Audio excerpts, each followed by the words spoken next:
What's up, nerds and nerdettes and wee little nerdlings all? It's your buddy Big Johnny G for Two Gun Pixie presents Legendary Gaming. Shut up and sit down. Alright, so getting back into the werewolf stuff here. I'm going to tell you a little bit more if you're planning on playing the game. Delving into this, you're going to need a campaign setting. And for this, what that primarily means is you're going to have a cairn for your werewolves to work out of, to be part of. And that's going to be a highly important part of the story. Now, me personally, it was a no-brainer. I live in New York City. I have my whole life. I know New York City in the 90s. So to have the rule book put the cairn in New York City, making actually Central Park itself the cairn, that's always been the way for me to go whenever I play World of Darkness and Werewolf. So why don't we just go over a little bit so you get a little bit of an understanding of the way cairns act, the way they affect the game, what their purpose is, by taking a look at what we have here in New York City with the Sept of the Green, as Central Park Cairn is known as. So this, this is located in New York City. It's actually Central Park itself. The Bawn, which is what they call the parameters of the cairn, is actually Central Park itself. Anything within the walls of Central Park is part of the Sept of the Green cairn. And this is a level 3 cairn, and the gauntlet, which is the rating used to try to cross into the umbra, the near umbra, the penumbra, from where you are. The rating here is 3, so it's very easy. But right outside, I think it jumps up to like an 8 for the rest of the city. But yeah, for Central Park cairn, it does have a 3 rating to get you onto the other side of the umbra.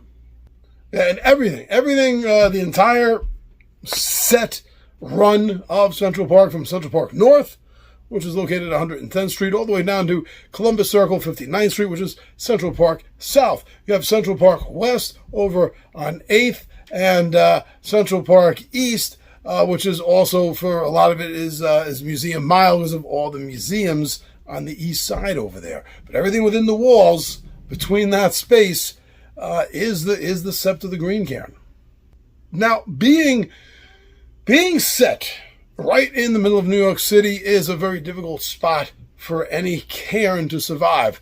And you see it. You see it here because everything right outside of Central Park, at least from the spirit side, the umbra side, it is all trying to actively encroach on everything that is Central Park. And we'll talk a little bit more about the Weaver, the Wild, and the Worm and their combination in a moment. Now, if you know Central Park in real life, then that's a good starting point.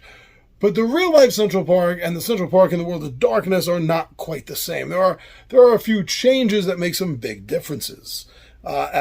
First of which is the fact that this is a cairn that is filled with mystical gnosis, energy pouring out of it. Now, another change is in the World of Darkness, motor vehicles have never been allowed in Central Park. There are no cars driving through it. It is strictly just horse and carriages and walking / jogging paths. Is all it is. I guess bicycles too, I guess maybe, but yeah, no motor vehicles, no cars, no cabs, Ubers, mopeds, anything with a motor is simply, and never has been, allowed in Central Park. Now, as we're going to get into touching briefly on a little bit of the history, as you'll see, another big difference is funding. City, state, federal park funding has been very low, very small. And a lot of that is the politics of the World of Darkness. The vampires, or leeches as the Garou call them, that run the cities, they don't want something like this there. So they cut as much funding as they can with the vampires that are in places of power within the government and businesses. So it is a very tight fight that has been going on to keep the Sept of the Green active. Now, during the mid-1800s, this is where we see the Silver Fangs dedicating, with rituals, creating this site, this cairn here in the middle of the city. Now, the Silver Fangs that did this did not quite know, they weren't prepared to how to run a cairn, a wild cairn, that is essentially trapped, an island, in a sea of weaver and worm energy. And try as they might, the Silver Fangs were just, as a tribe, they fell flat on their snouts, basically. Now, they did, create the cairn.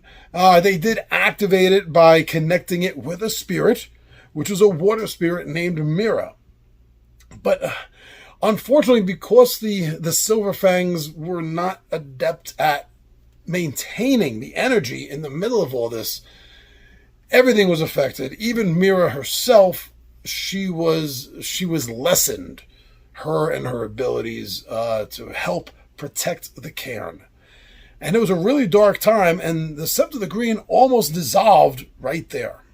Now, the cairn was not left for very long. I mean, even as they were struggling, the Silver Fangs were struggling to maintain this, and they were starting to pull out. This had become a mecca for a lot of different tribes, which is why it was dedicated as a spirit. The spirit to it was dedicated, to the spirit of friendship. It was a friendship cairn.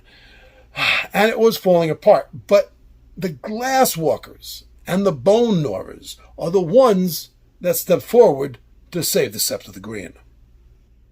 Now, during the Great Depression, there was an encampment of homeless people that were living in Central Park, particularly in the Great Lawn. And among these people were a lot of Garou and even kinfolk. And among the Garou was a Thurge Bone Gnawer.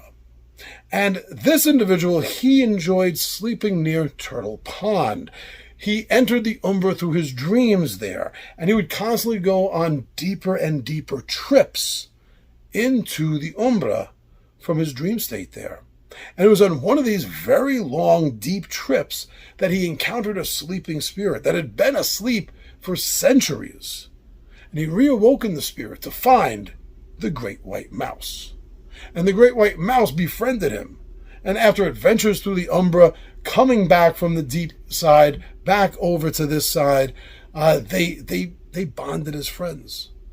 So finally, when the Great White Mouse made it back here to the material plane, was no longer asleep and lost in the deep Umbra, and had learned about the world, where the world stood, where the Garou stood, spirits, the coming of the apocalypse, learned all this, and combined with the gratitude for the Bone Gnawers, decided to become a secondary spirit, a secondary totem spirit for the Sept of the Green, and has been an ally of the Bone Gnawers ever since. Reverend Barnaby Morton is still remembered to this day by the Garou of Central Park Cairn, Sept of the Green, particularly with the Bone Gnawers, where he is regarded as one of the greatest Thurges that has ever been a member of that tribe.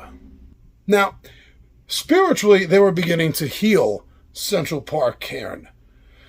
But unfortunately, the real world and the spirit world mirror each other. As above, so below, you could say. And as the park was deteriorating because of financial problems, the spirit world around it was becoming darkened. And it too was becoming affected, that is. Possibly, if it had kept going, it could have been infected by Bane spirits. The worm could have finally taken hold, while with the amount of dead and decaying trees, foliage, garbage that would have accumulated, it would have become a haven for worm spirits.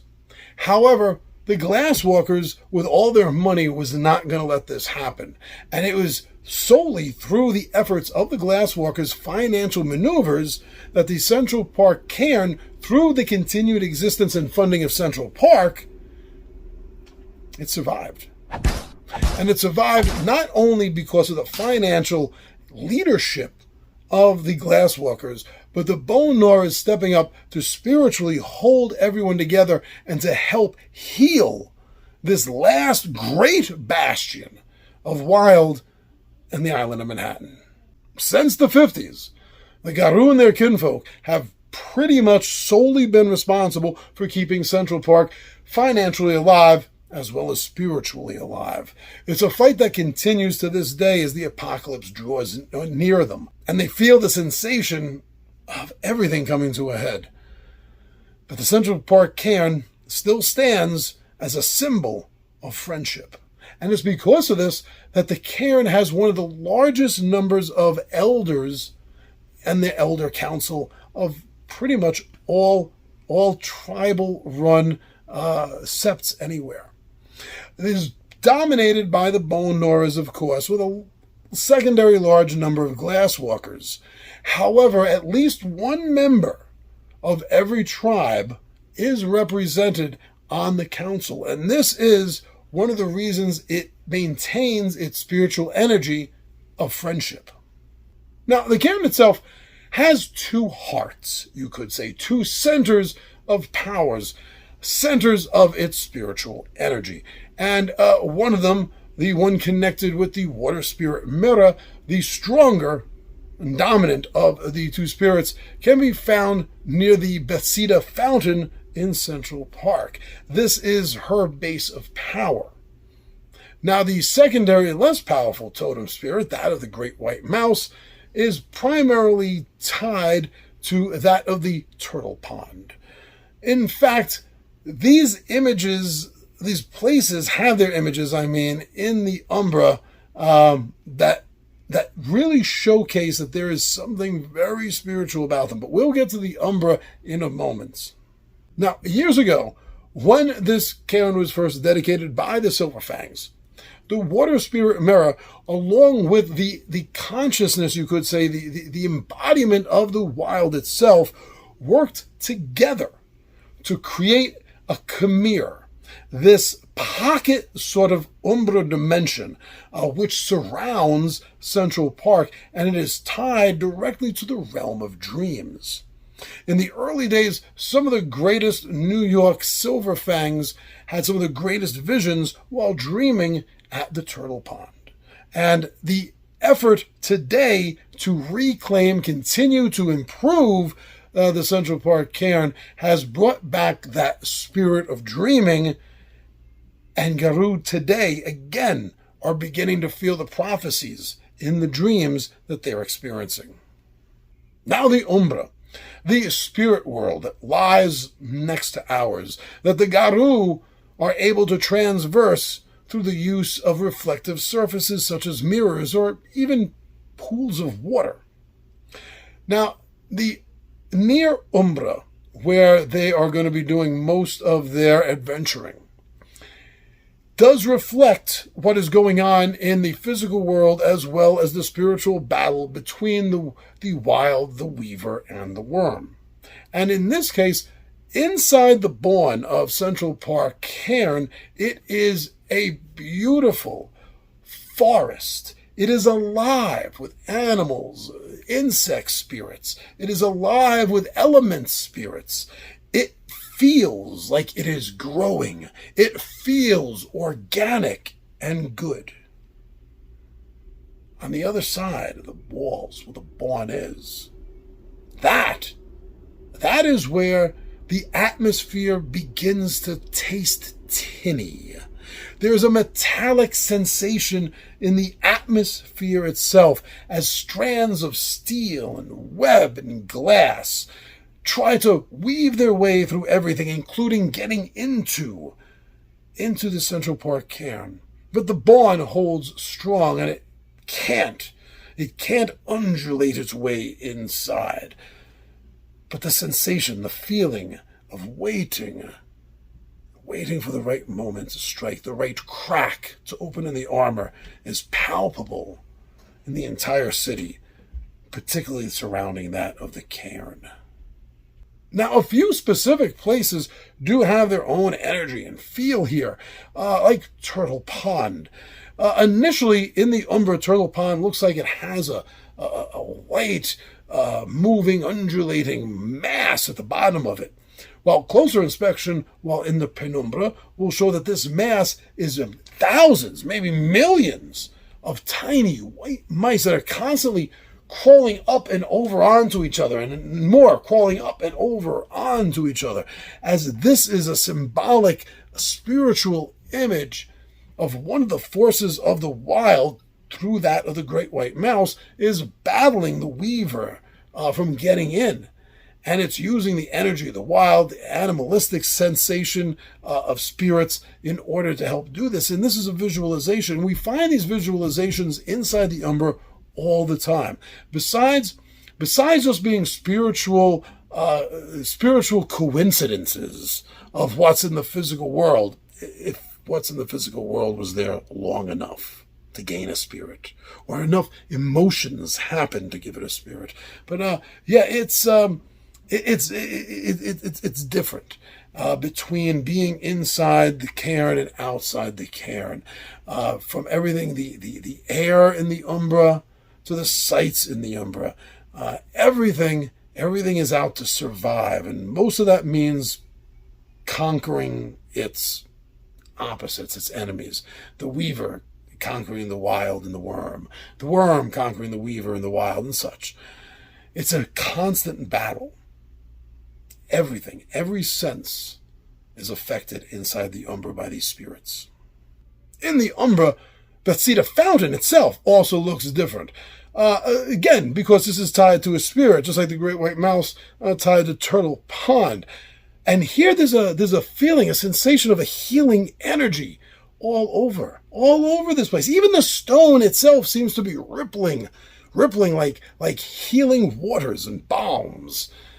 Everything here also seems to have an almost capricious, mysterious kind of attitude, feeling, sensation that the Garou in the Umbra get while near the fountain. Wallaman Rink inside the park, in the Umbra side of it. There's layers and layers of spider webs and dancing fields of electricity all over the place. It is contained. It is a contained weaver construct, contained by the wild. But the fight is constant on the Umbra side. Watching these two forces try to overlap each other in a constant flood of these energy waves that are personified inside the Umbra. Belvedere Castle, which is a small outpost used for monitoring the weather. Here we also see strands of the weaver because of this electric stream that is constantly streaming out from the castle. And this is because of the monitoring devices that are there.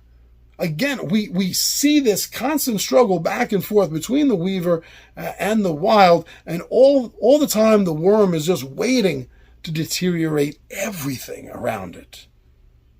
And that's an idea of what the Umbra in Central Park in New York City is kind of like.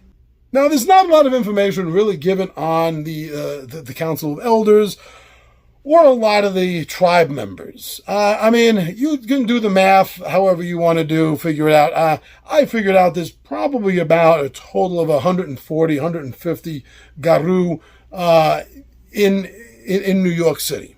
That's probably the total number, with some tribes being extremely small, like the Silent Striders, Wendigo, while others, the Glasswalkers, the Bone Gnawers, are very strong in numbers here in New York City. But probably the number one person to know is probably the number one person on the Council of the Elders, and that's Mother Larissa. She runs the cairn. She runs everything. Everyone stops for her. She is by far the most noted, most reputable, most renowned Garou of all of the elders on the tribe. And what she says is usually not questioned, even by the other elders on the council. But she's wise, and she's not pushy. But when she's right, she damn well knows it. But you can create your own characters for the elders as you see fit. The core book does have several listed out, and a few others like the Rite of Passage book and Rage Across New York. You can find some other suggestions on members of the Sept of the Green. But if you're looking for a place to start, that's what I'm doing. Now, I could have just started from scratch and made this anywhere with anything, or started from scratch here and just made my own account. But it works out good. They put a lot of effort, a lot of time and work into the history, the background of the Sept of the Green, so I'm happy to use that. But remember, you can build your own, just as easy as it is building NPCs. But there you go. There's what's going on in New York City, World of Darkness, Werewolf the Apocalypse, 1990-something. Thank you for checking this out. I'm your buddy Big John G for Two Gun Picture Presents Legendary Gaming, and I am out of here.